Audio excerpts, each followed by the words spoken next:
বাংলাদেশে আর্জেন্টিনার সমর্থক কত, লাখ নাকি কোটি? বিশ্বকাপ এলেই নীল সাদা পতাকাই ছেয়ে যায় দেশের অলিগলি। অনেকের কাছে আর্জেন্টিনা শুধু একটি ফুটবল দল নয়, আবেগের আরেক নাম। কিন্তু সেই আর্জেন্টিনায় যখন আন্তর্জাতিক রাজনীতিতে বারবার ইসরায়েলের পাশে দাঁড়ায়, তখন অনেক সমর্থকের মনেই প্রশ্ন জাগে, ফিলিস্তিনের পক্ষে থাকা বাংলাদেশের মানুষের প্রিয় দলটির দেশ কেন ঠিক উল্টো অবস্থানে? আজকের আর্জেন্টিনার এই অবস্থান মূলত বদলে গেছে দেশটির বর্তমান প্রেসিডেন্ট হাভিয়ের মিলেইর ক্ষমতায় আসার পর। দায়িত্ব নেওয়ার পর থেকেই তিনি যুক্তরাষ্ট্র ও ইসরায়েলকে আর্জেন্টিনার সবচেয়ে ঘনিষ্ঠ মিত্র হিসেবে ঘোষণা করেছেন। শুধু কথায় নয়, কাজেও তার প্রতিফলন দেখা গেছে বারবার। গাজা যুদ্ধের সময় তিনি প্রকাশ্যে ইসরায়েলের প্রতি সমর্থন জানান, এমনকি ফিলিস্তিনের পূর্ণ জাতিসংঘ সদস্য পদের বিরুদ্ধেও অবস্থান নেন।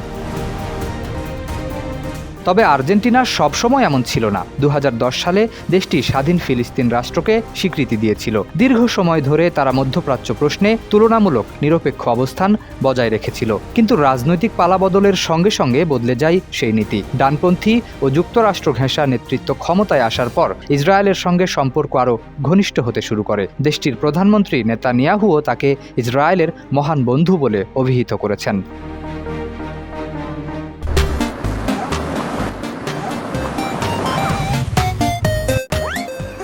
আর্জেন্টিনার ইসরায়েল প্রীতির পেছনে আরেকটি বড় কারণ নিরাপত্তা ও ইতিহাস। 1992 সালে বুয়েন্স আয়ার্সে ইসরায়েলি দূতাবাসে এবং 1994 সালে ইহুদি কমিউনিটি সেন্টারে ভয়াবহ বোমা হামলায় বহু মানুষ নিহত হন। আর্জেন্টিনা সরাসরি এই হামলার জন্য ইরানকে দায়ী করে। সেই থেকে ইরানকে নিরাপত্তা হুমকি হিসেবে দেখে দেশটি। আর ইরানের প্রধান প্রতিদ্বন্দ্বী হওয়ায় ইসরায়েলের সঙ্গে তাদের সম্পর্ক আরও শক্তিশালী হয়। বাংলাদেশে যারা আর্জেন্টিনাকে ভালোবাসেন তাদের অনেকেই হয়তো এই রাজনৈতিক বাস্তবতা জানেন না। ফুটবলের মাঠে মেসি, ম্যারাডোনা কিংবা আর্জেন্টিনার জার্সির প্রতি ভালোবাসা এক বিষয়, আর কোনো দেশের সরকারের পররাষ্ট্রনীতি সম্পূর্ণ ভিন্ন বিষয়।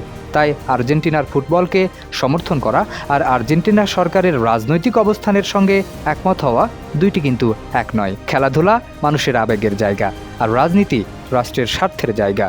এই দুইয়ের পার্থক্য বুঝেই মতামত গঠন করা সবচেয়ে গুরুত্বপূর্ণ। শরীফ উদ্দিন, ইত্তেফাক নিউজ।